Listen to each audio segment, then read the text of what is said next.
So these are instructions for practice, for meditation. If we do feel doubtful about rebirth, about interest in bodhicitta, then we should begin by meditating on the various reasonings which establish rebirth that we have already seen a few times. So you have to go back to that, the logical reason and the empirical evidence and whatever experience you have yourself, like maybe extraordinary experience, which establishes that mind is different nature from the body. And then we go to develop equanimity, which we develop by, as we've seen, contemplating how we ourselves have been in all the different states and have had different relationships to different people. And also to contemplate that everybody wants happiness and don't want to suffer, just like myself. By going through these reasonings again and again, then equanimity will start to develop.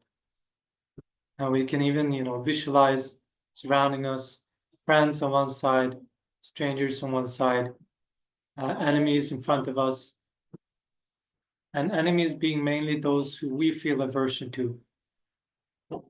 And we try to equalize these three groups to say that from their own side,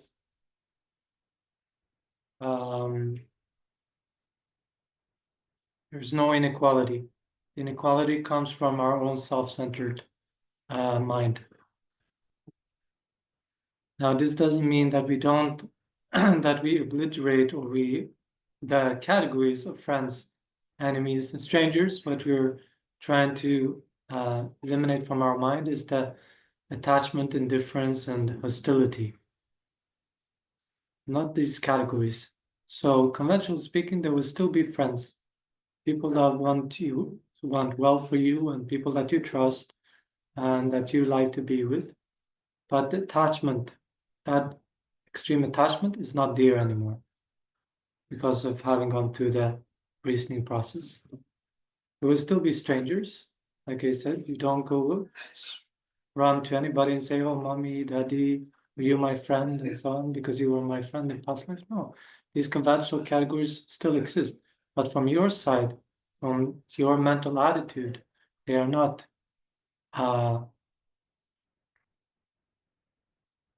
inherently existent strangers, where you don't have the indifference towards them. And then there are still enemies in the sense that there are people that want to harm you. So that category doesn't disappear either. But what disappears is your hostility towards them. Your understanding that this hostility is based on ignorance, and that these are not inherently existent enemies. We have had warm relationships in the past and can have warm relationships in the future if we create the right causes. Nothing inherent about these categories. Having developed the foundation of a leveled mind, immeasurable equanimity, because we have three types of equanimity. The one that is feeling, which is sort of a neutral feeling. The equanimity, which is an application, which is used when we try to develop calm abiding. And then we have immeasurable equanimity, which is a balanced mind free from attachment and aversion. So it's this kind of immeasurable equanimity, this foundation. Based on that, we then established each sentient being to have been our mother at some point in existence. Because if we have had infinite past lives, then it makes sense that at some point, each sentient being, we have been in this kind of close relationship to each sentient being. And the reason why it says mother is because usually our closest relationship is to our mother. But if it's not like that for us personally, then we take somebody else, whoever has been, the main caregiver for us in our life and protected us. We take this person. And we think that I've had this relationship with each being in the past.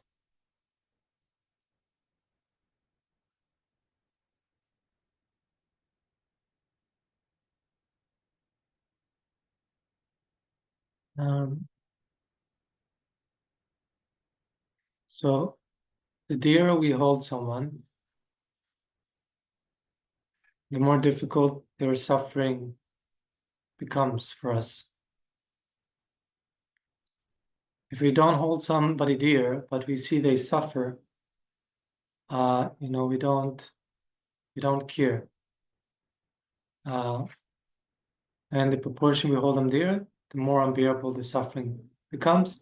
And the proportion we hold the beings with aversion, the more we rejoice in their suffering.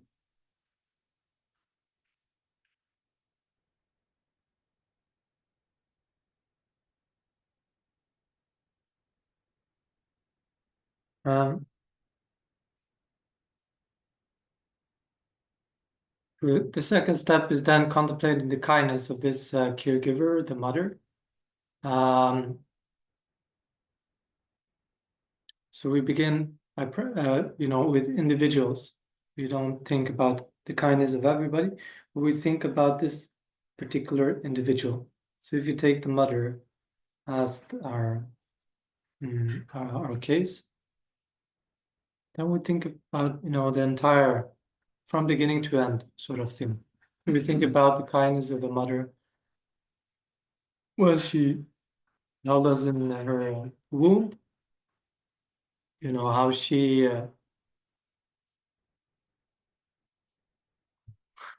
how she protected us in so many different ways. How she gave up many of her enjoyments, like parties, alcohol, and so on, for the sake of not harming the child.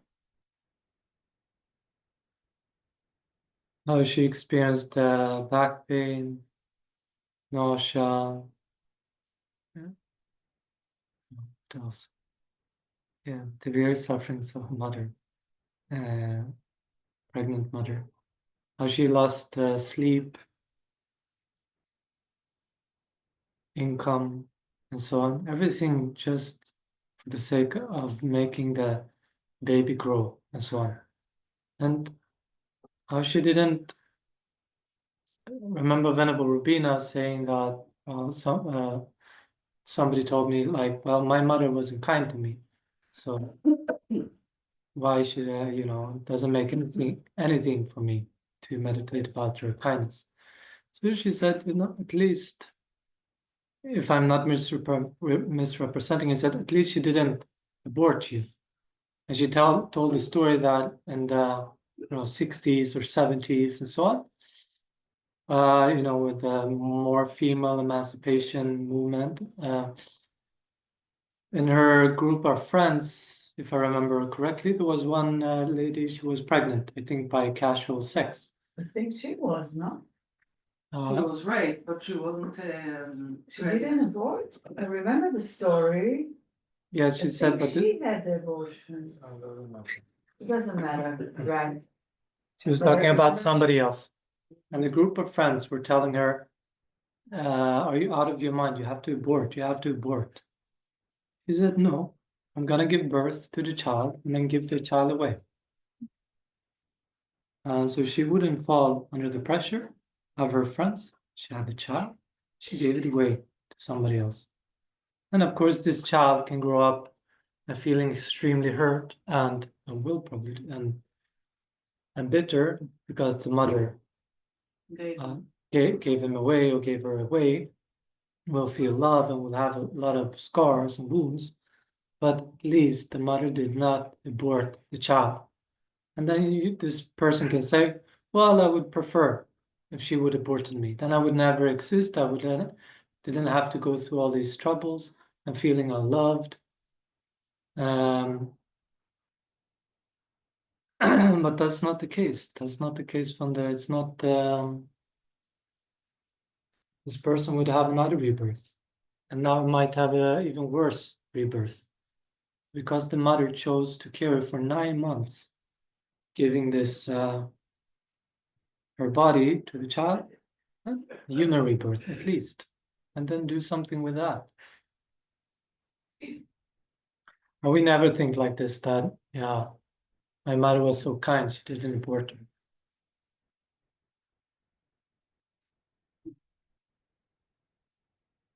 And then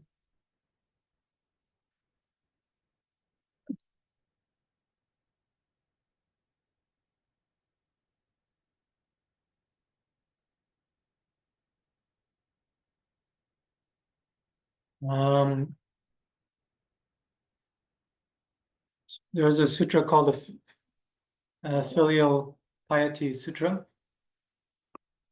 Have you read it? Filial Piety Sutra? No?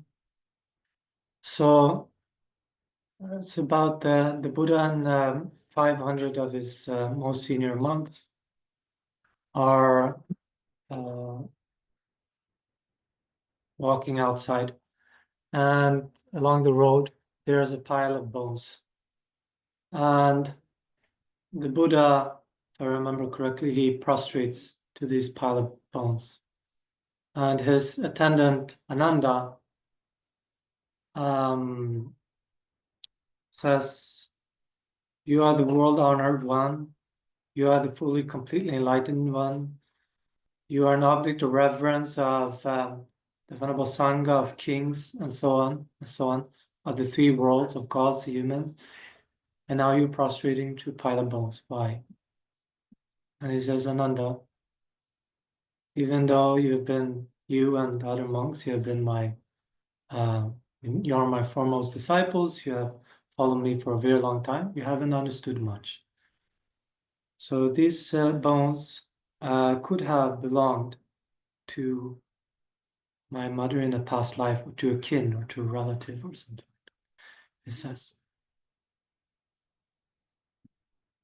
And the conversation goes on a little bit, and Ananda says something like, but how do you know this was a woman?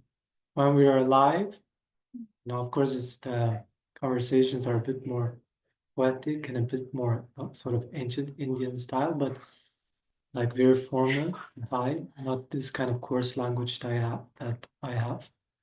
But he says that when people are alive, when men and women are alive, you can see from their appearance that the women, how they dress, and they put perfume and makeup and make their hair, and men with their beards and their haircuts and their muscles and so on. So you can see clearly, but when they die, it's just bones. So how can you tell? And then he tells that there's a different, you can tell from, the Buddha says that when men are alive, they live leisurely lives. So remember, this is ancient India. And especially maybe those who are more common, he says they live leisurely lives. They spend their time going to the temples, listening to religious teachings. And they talk, they engage in discussions, intellectual work, and so on. While their wives, because they feel obliged to have babies, social pressure and inner emotional instincts. And so they give a lot of births, which has a lot of strain on their body. And then they also clean and they cook and they even work. In ancient India, I think it's also many times it's the females that also do the work, to bring the income, work in the fields and so on, do all this heavy work, while their husbands and brothers and so on are in the temples. leisurely listening to religious teachings. So all of this wears down their bones. Their bones grow thin. Their bones grow dark. Their bones grow fragile. And this is how I can tell that whose bones are female and whose bones are male. And the monks, they've said that the 500 monks, when they hear the Buddha's explanation of this, that they're all, they're stricken with guilt.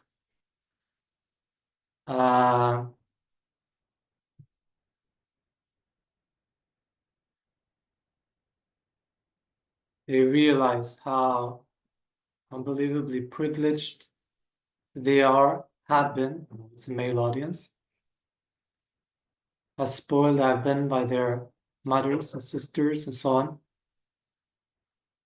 and how sort of ignorant, oblivious they have been of it. So they feel, it says, like they all feel like they're criminals. And yes, I mean, when we think about bodhicitta deeply, then and this is not even about bodhicitta. This is he's not saying, you should develop bodhicitta. That's not the morale of it. He's trying to just awaken them to, be sensible. You're living very privileged life. Look what your parents are going through. Look what your mother has gone through for you. And yes, they all feel like criminals and like somebody stabbed them in the heart, they say. And then the Buddha says, there's 10 kindnesses of the mother. And he goes through them one by one. This one was the kindness of the mother when she's carrying us in the womb. And he describes all of these things that I said before and how, the body transforms, the beautiful body of the mother transforms, and she has to leave her nice clothes gathering dust somewhere. And how she's feeling agony before giving birth of, for the sake of the child. Will the child will be well, but also for herself, the fear of dying in birth, which must have been a very real, maybe even now, but much more than, right?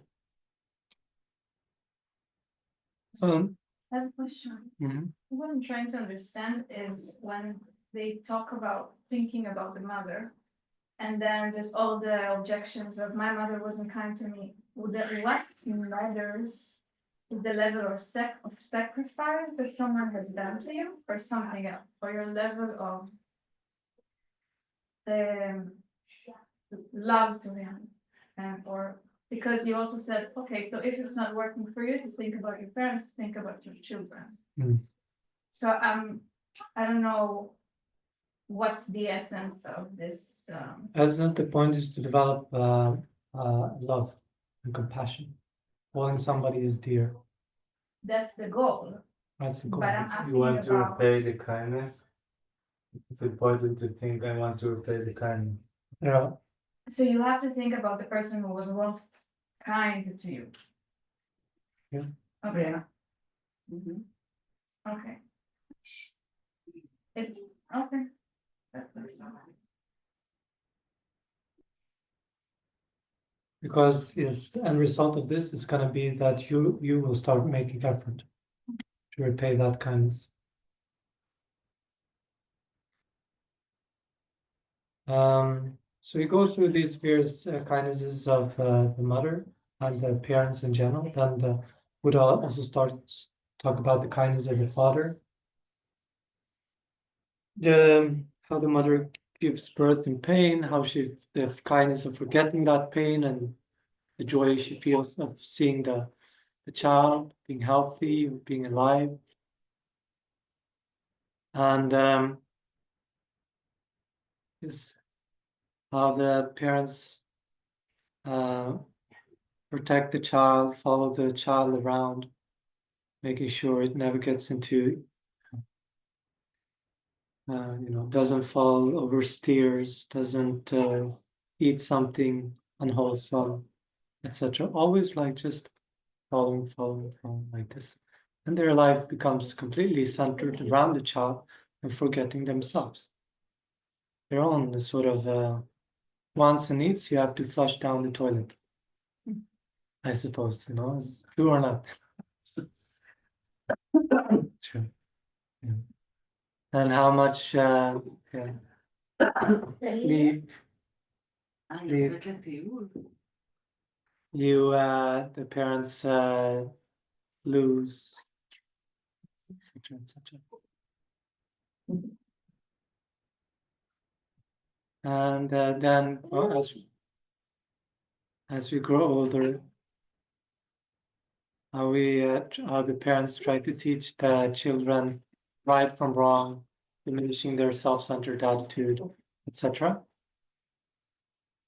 And how they go through our, when we're adolescent, and we're ungrateful, oblivious to their kindness, and we just take them completely for granted, and show them very much ingratitude and so on. How the parents bear it. Of course, sometimes snap.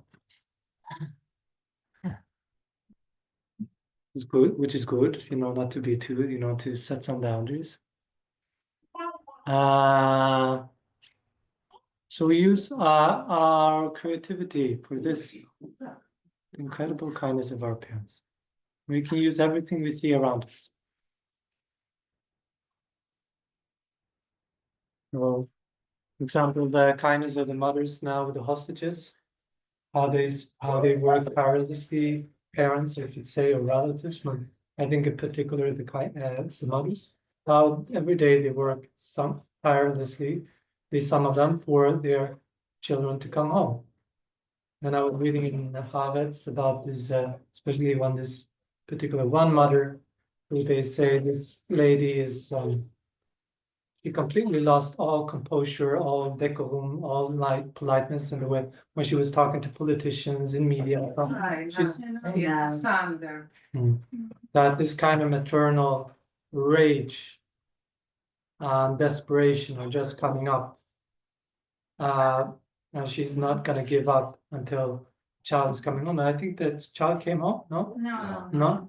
No, it's the last one who's gonna come. But I think what's so beautiful about her is just everybody villainizes her because not everybody, like people goes against her because she goes against the government. The people who are for the government go against her, and she doesn't care because she has this higher quality. She doesn't care. She only thinks about the stuff, and that just really shows that when you have loved somebody, when you have deep love and someone matters to you, you go through Extremes. you don't care about what people think about you. Yes. So this is when the mind is abiding in righteousness, when it's abiding in love and kindness, then you come to this point. You don't care anymore.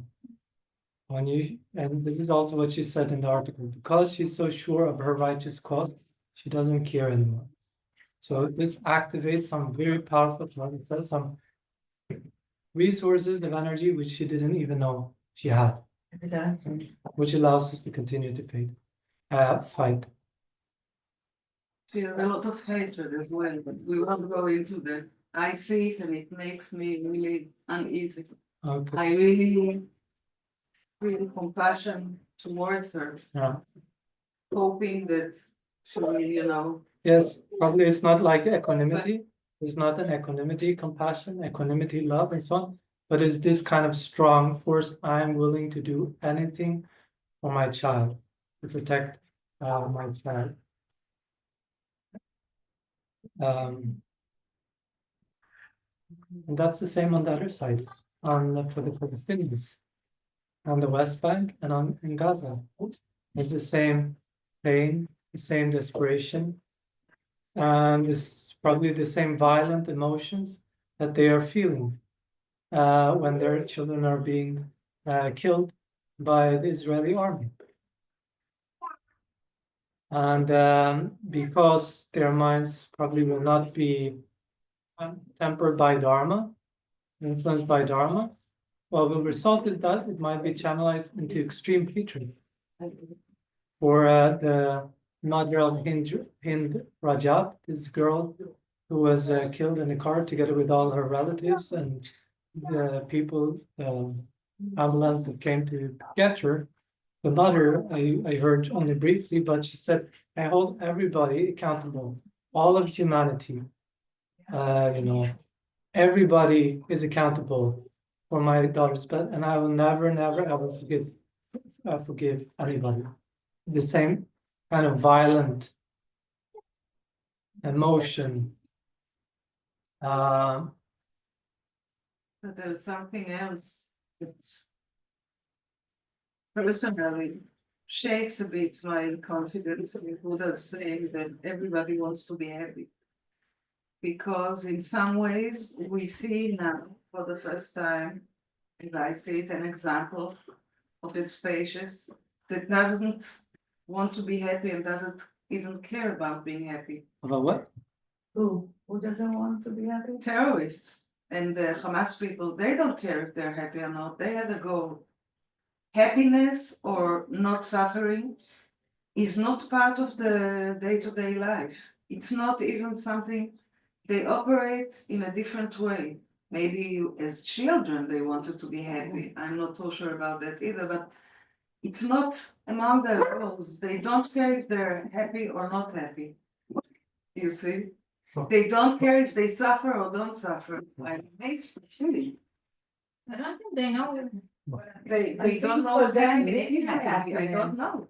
But happiness is not among their wishes or goals in any No, way. but their ideology is promising them happiness. They believe if they sacrifice their life, they will be happy in If heaven. they sacrifice their Maybe life, they are. Yes, and Yeah, but happiness is different for everybody. you see, because It's they're one- not happy on this ground, you know. For them, They this have is to keep- happiness. So okay. So everybody wants to be happy, nobody wants to suffer. This is just the nature of mind. Whether you Hamas, whether you're somebody else, you want to be happy. But the mind is complex. And sometimes you think, oh, I will be willing to give up my personal comfort, etc. That's also how the Bodhisattva thinks. I'm willing to give up myself, my happiness, my comfort for the welfare of others, for the welfare of everybody else, not just for my group, and not through violent means, but to doing whatever I need to do in order to accomplish the welfare of others. But there is the awareness also, I want to be happy. The Bodhisattva has the awareness, I want to be happy. But realizes that, first of all, you don't find lasting happiness in samsara. And realizes that I'm not the only one that wants to be happy. And my happiness is not the most important.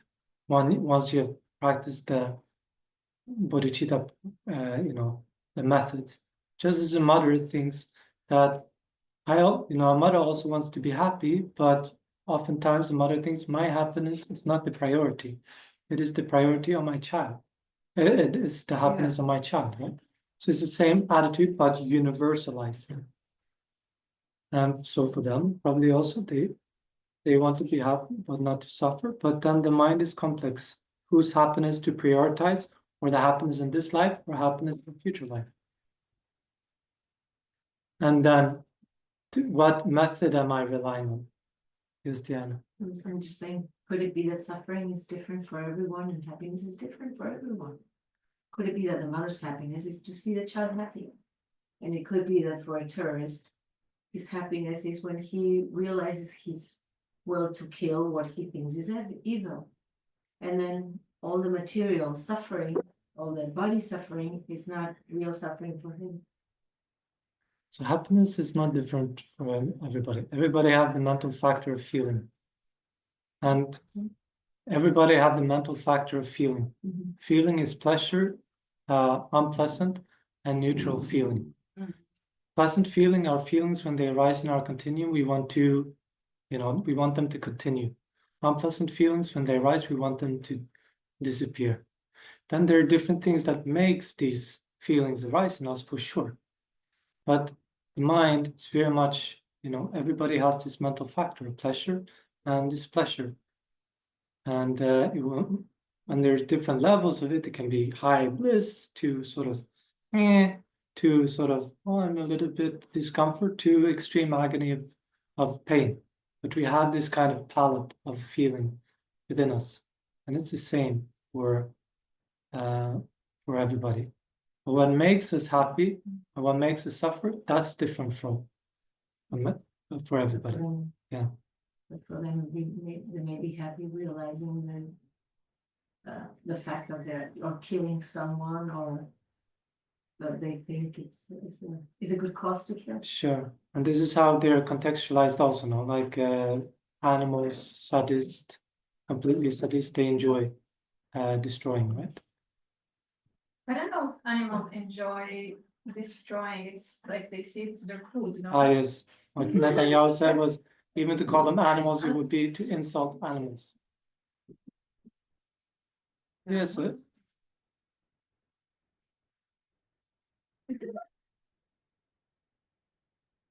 Gotta agree. We talked about it. Yes. Sir. Fighting you. So people in general don't want to hurt each other. And I'm sure it's the same for them. But when we have a sense of somebody has hurt me, or I'm living in injustice, and I cannot be happy until I've rectified the situation, until I've found justice, then, I will do what it takes to create those conditions for happiness. So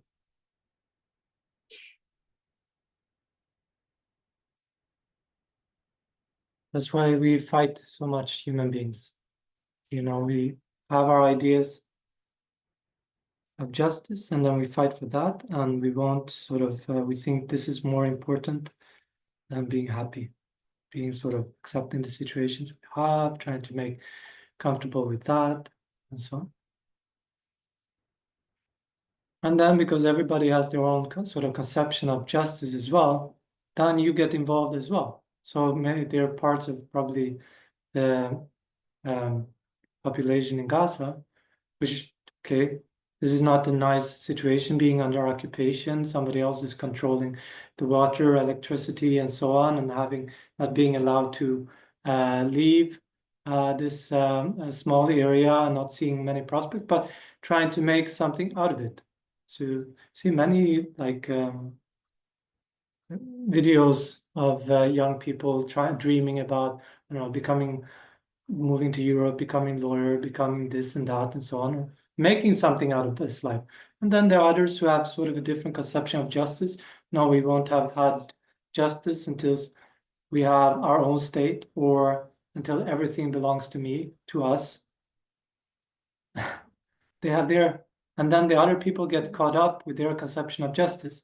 Just as in Israel, there are people that think until everything belongs just for the Jews, then there will be no justice.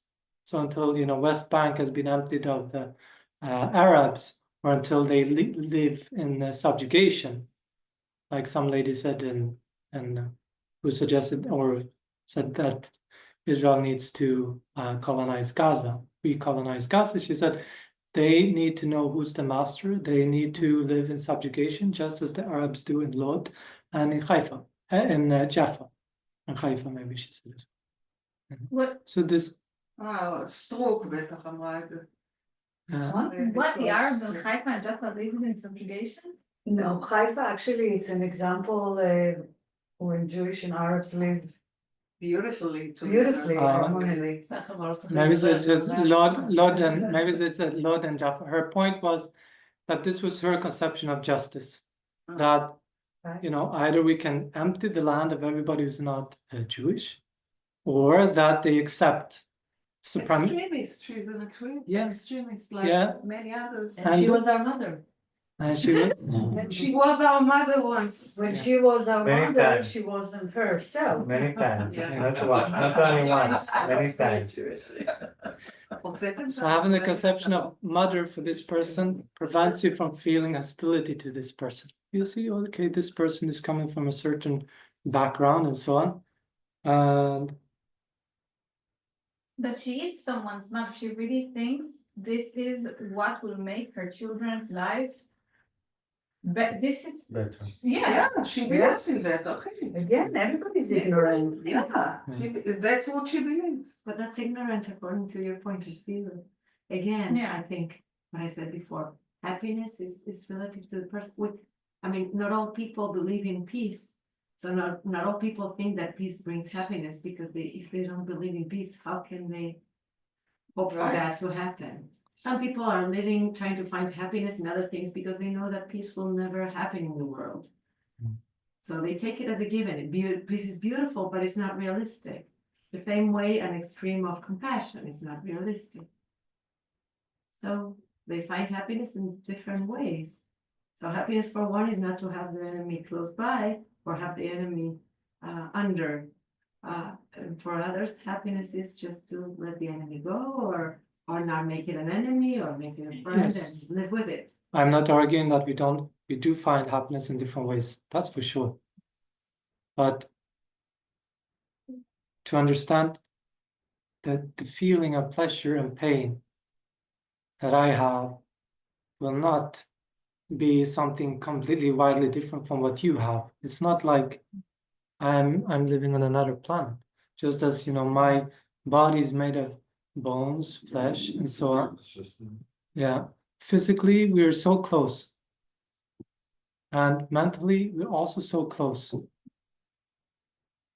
So to stress that there's a huge differences, as that's like then you could argue, well, these people, like they did with animals, no, animals don't really feel pain, suffering. They cannot, because it's a different species. So it's sort of wrong or to think that based on your feelings that when you are starving or being hit that you're feeling unpleasantness. Don't think that animals are feeling unpleasantness when they are starving, when they are being hit, when they are put into the fire or opened with a knife. It's a completely sort of maniac view, but which was the mainstream view in Western philosophy and societies for quite a while. Maybe because of the Descartes, that they don't have feelings of happiness and suffering. They do, and probably they're very similar, if not like our feelings of happiness and suffering. But the means are different, of course. The means, what makes us happy, different, of course.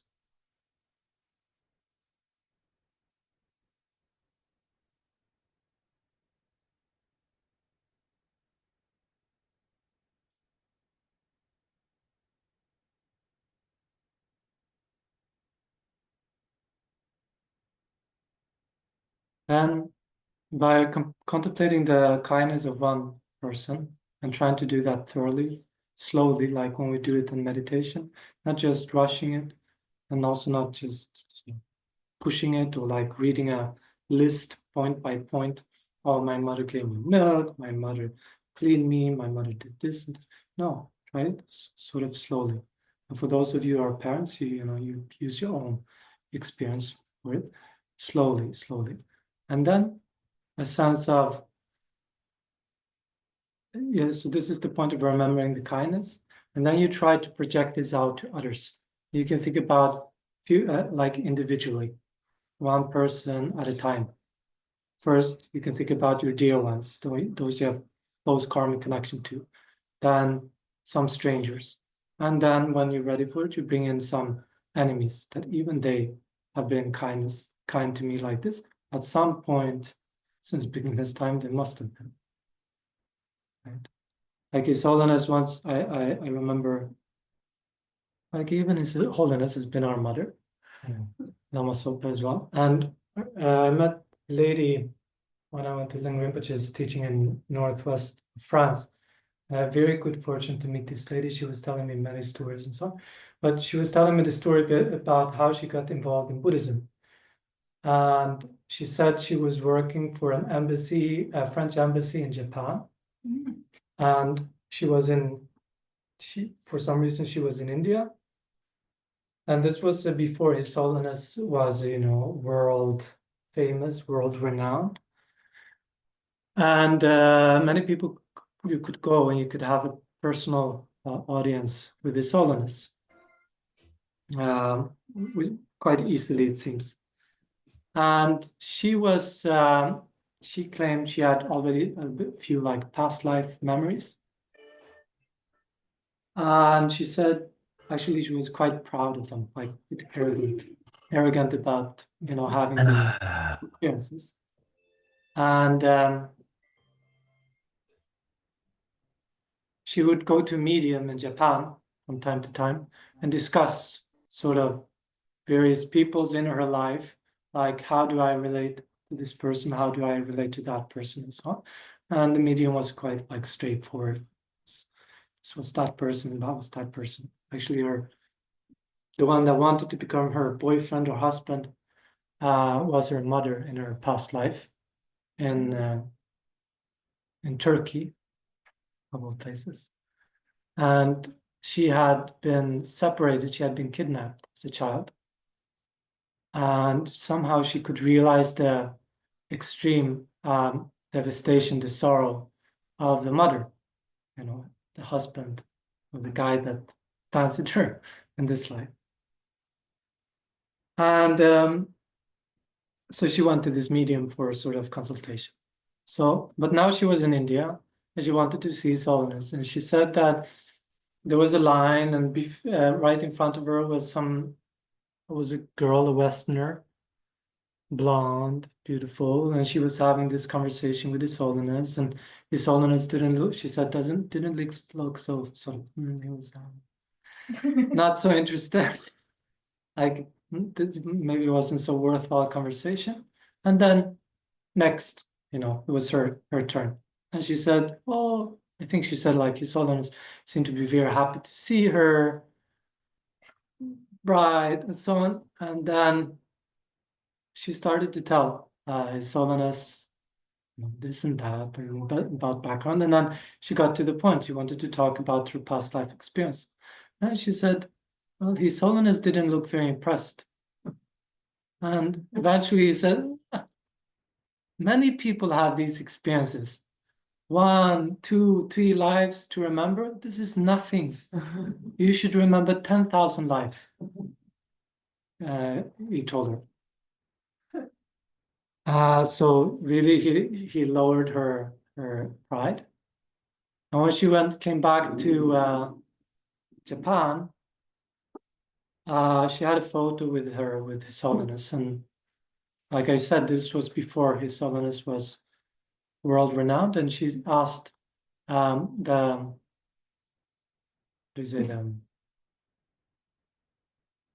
name of them, The medium? the medium. So who is this? And the medium said, 10,000 lives ago, this was your mother-in-law.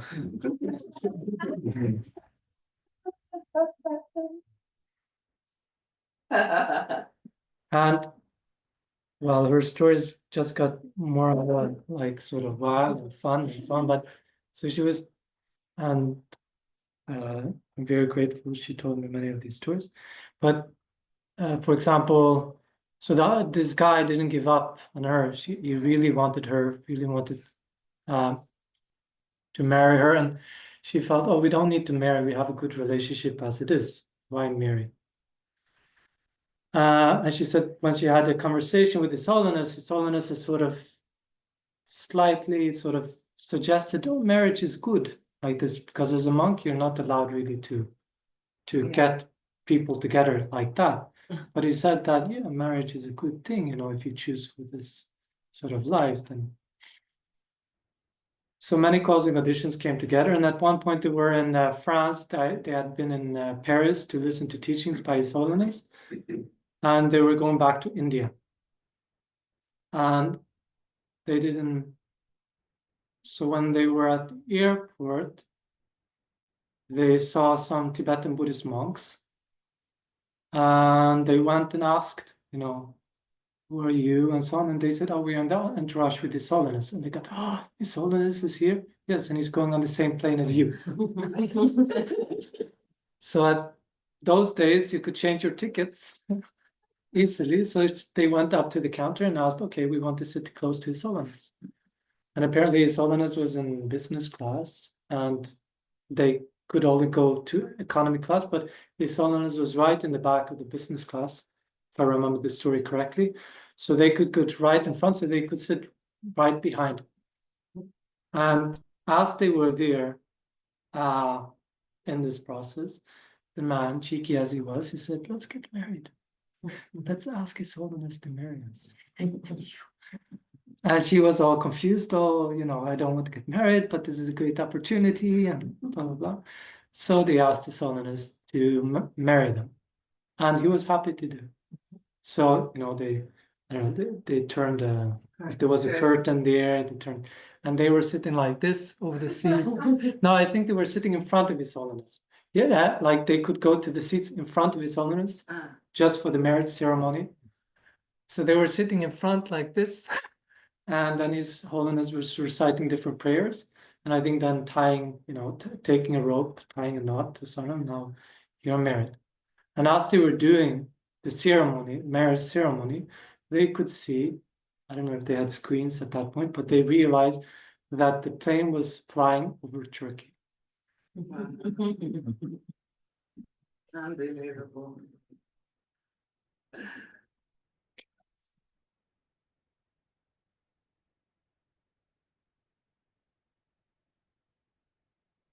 So when we project out this remembering the kindness to more and more sentient beings, naturally there will be a sense of wanting to repay the kindness of others. Of course, in the beginning, before this meditation has become something very habitual and so on, you might have to generate the thought like, well, it would be good to repay the kindness of others to my mothers and so on. So it becomes a bit artificial. But yeah, you generate this thought, and then how to repay the kindness of others really is not just giving them some temporary happiness, some food, some shelter, help, and so on. These are good, but this is not the ultimate way of repaying the kindness of others, is to bring them to enlightenment, or at least liberation. So you realize this is the way I need to repay the kindness of others. And you also start, maybe you start the guilt trip a bit. Like, how dare I even think about personal liberation when everybody has been this kind to me? How dare I think about my happiness first, my security first, when each and every other sentient being has been kind to me like this? I mean, not even criminals are so cold-hearted. Even criminals who kill other people, even terrorists, they cherish their mothers. They take care of their mothers. And then me, who have met the Dharma, how dare I even think about liberation? So when I was doing retreat in the Pyrenees, I was doing it in a hut where a great being who had done retreat there before. His name is Venerable Charles. He's a monk in France, close to Nalanda, and he's very strong in bodhicitta and the bodhicitta practice.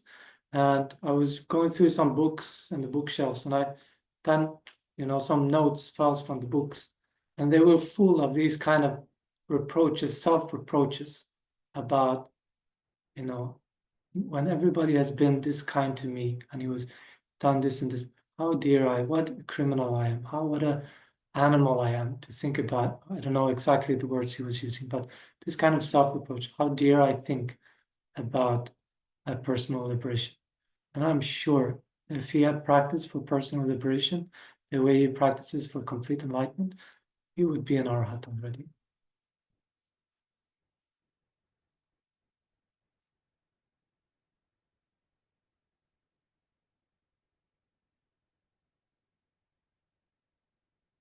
Then from wishing to repay the kindness of others comes either love or compassion.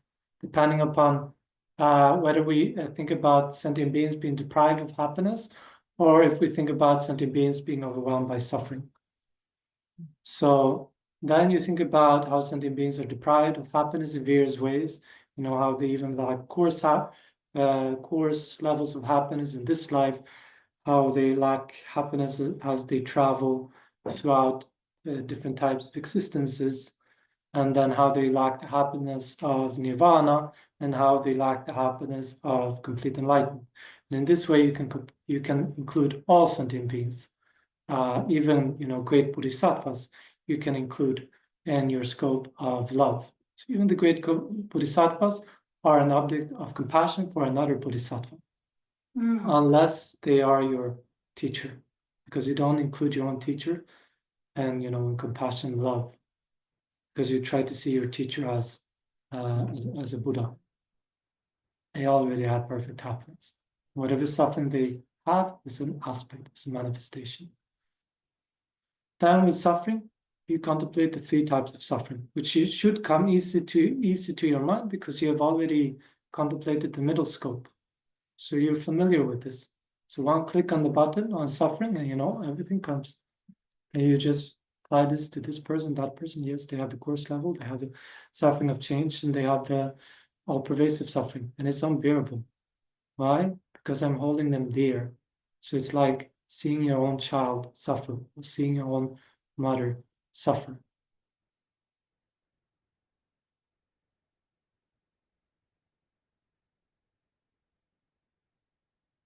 And you don't feel like you don't have any choice but to work for their welfare at this point. It's like when, right in the beginning of the Syrian civil war, on Swedish television, the reporters, they stopped a guy carrying a lady on his back. And he said he was going from one city to another. It was far. And the reporter said something like, "So you're really gonna take her all the way there?" He said, "Of course.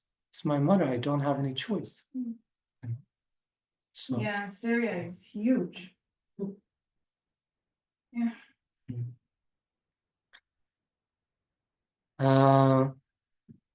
And this becomes then great compassion when you're focused on the suffering of sentient beings. And again, in meditation, you might have to do it from individual to individual to individual. And then, think about, you don't have to think about each and every individual, but do with some individuals, and then think about, oh, all my mothers in my city, or all the mothers in the east, all the mothers in the south, in the west, in the north, all the mothers in this world system, all the human mothers, all the God mothers, etc., and how they go through suffering. And this becomes great compassion.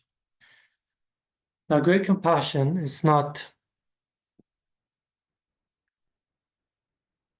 yet endowed with personal determination to take responsibility to free sentient beings from suffering and establish them in happiness. That comes with the next point, which is called a special intention, with an extraordinary resolve. So here you meditate upon how you are not able, at this point, being realistic, not able to accomplish the welfare of all other sentient beings.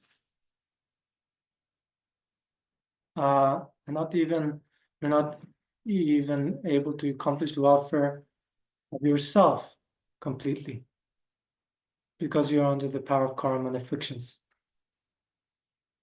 So you ask yourself, who can do this? And you get the answer, Buddha can do this. A Buddha can work for the welfare of all sentient beings continuously, effectively, and in the most skilled way. So because you have the great compassion, you also take the resolve, then I have to become a Buddha. If that is what it takes to work for the welfare of sentient beings, then I will become that. And with that, with familiarization with this extraordinary resolve, based on a high level of concentration, this becomes the mind of enlightenment. the result.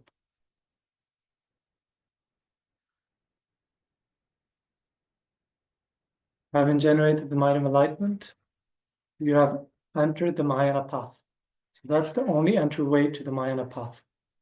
Nothing else, not the wisdom realizing emptiness, not any special superhuman powers, not renunciation, not being ordained, but bodhicitta. With bodhicitta, you are a Mahayanist.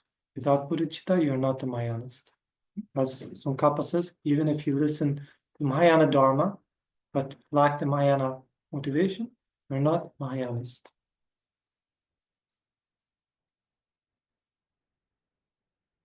Am I going over time? No, a little bit more time. Right? Is 1:10 or I'm not sure. I think it's 1:10. And you can finish slowly. Slowly, okay, we can finish here. No.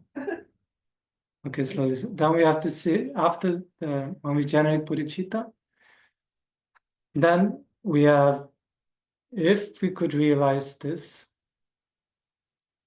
then we have an incredibly great achievement. It makes us holy beings. It makes us bodhisattvas, or children of the victors, daughters or sons of the Buddhas. It makes us objects of reverence, veneration of gods, humans.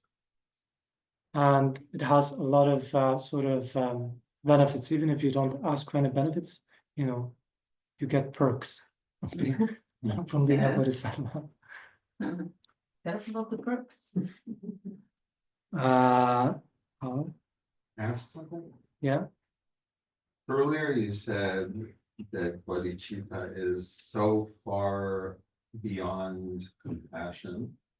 Ordinary compassion. Yeah, that I mean, I thought I was striving to bodhicitta, and now I don't know if it's attainable for me.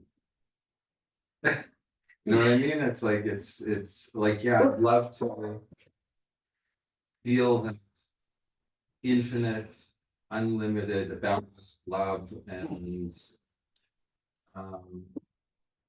it's, I don't know, maybe not in this lifetime, maybe only after retreat in the Himalayas for 20 years, or I don't know. But first of all, that's having that aspiration, like I said, already has benefits in this life, and makes you a better person if that mission is sincere. Then when that will ripen into fully fledged bodhicitta, this is uncertain. But when you know that bodhicitta is based on a concentration or a preparatory level of a concentration, like an incredibly stable, single-pointed mind,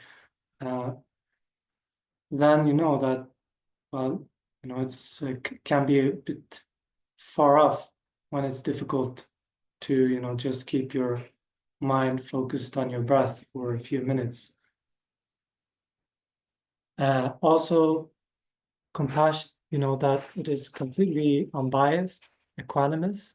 And we know that when we earnestly check ourselves, that our compassion and love is biased. Do you care as much for a stranger or for a criminal than you care for your children or your mother? Probably not. Or that if somebody insults you or hits you and so on, are you still able to retain compassion and loving kindness? Or do you get angry and want to see them hurt back? So when you aspire for bodhicitta, you try to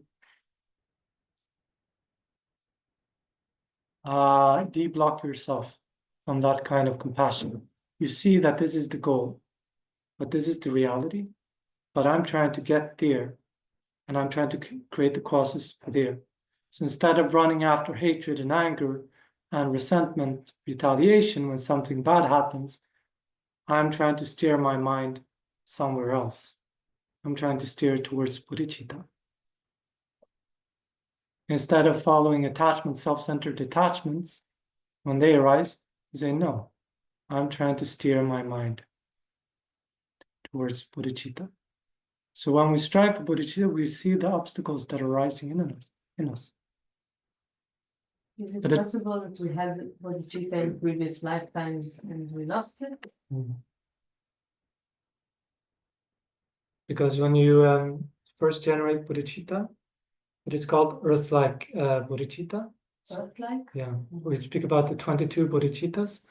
Each correspond to a different level of the path. So the first earth-like bodhicitta, which is like earth because like earth gives rise to all good qualities, this bodhicitta gives rise to all good qualities. But at this point, it is said to be still vulnerable. So if a bodhisattva goes through too much hardships at this point, then they can lose it. I mean, sometimes they give these stories about, for example, Shariputra. It was said that he was a bodhisattva at some point, but somebody asked him for his hand, so he cut it off, thinking that this would be the bodhisattva way of acting. But he gave it with his left hand. Cut off his right hand, gave it with his left, and the person was upset. Why did you give it? You know. And he gave up bodhicitta. I think it was Dignaga who was living in a cave, writing his treatises on logic, when he was challenged by a non-Buddhist logician, and who went to his cave and sort of erased all his. He was writing his book on the wall, and he erased like 2 times. The third time, Dignaga didn't bother to rewrite it. He just said, "Come here and debate." They debated. The non-Buddhist logician said he right, lost. we heard it in the He lost. exploring. He lost, but he had supernatural powers. So he, tried to kill him by fire, and he got discouraged. And it was said something. He took some, it was mala, it was his book or whatever it was. He threw it up in the sky and he said, "When it lands, I'll give up bodhicitta." And nothing landed, So he looked up and he said he saw Mayushi holding it, the book or whatever he threw up in the sky. And he said, "Don't you dare. You write this book. It's going to be beneficial for many people in the future. Don't be discouraged." Because this was his point. But I cannot even benefit one person by flawless logic. He just gets angry and wants to destroy me. How am I going to benefit, countless beings? Or a more close example that I heard from Honorable René Fussi told me this, but I told a group of this, and I think it's on YouTube, but I didn't check the interview, but it was somebody who achieved arhatship, or says he achieved arhatship. Can't remember his name now, but and he was saying many things about different things like rebirths, karma, and so on. But he also said that at the time when he achieved arhatships, the gods came to congratulate him in his attainment, but also his mother, and I think in this life, came, and she didn't congratulate him. She came to scold him. She said, "In the past life, you were a bodhisattva, but you gave up bodhicitta. Why did you do this?"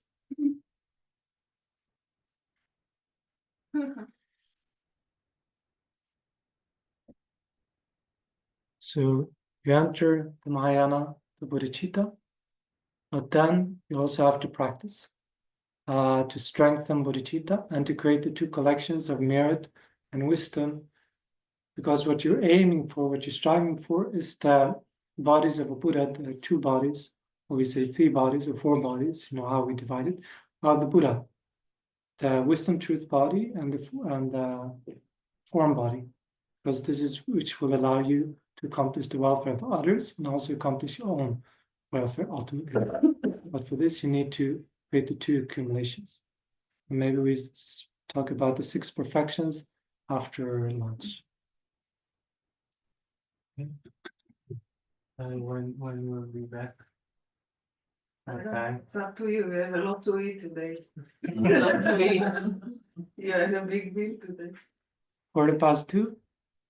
Yeah. Is that all right? I had to leave now because of the family gathering I had.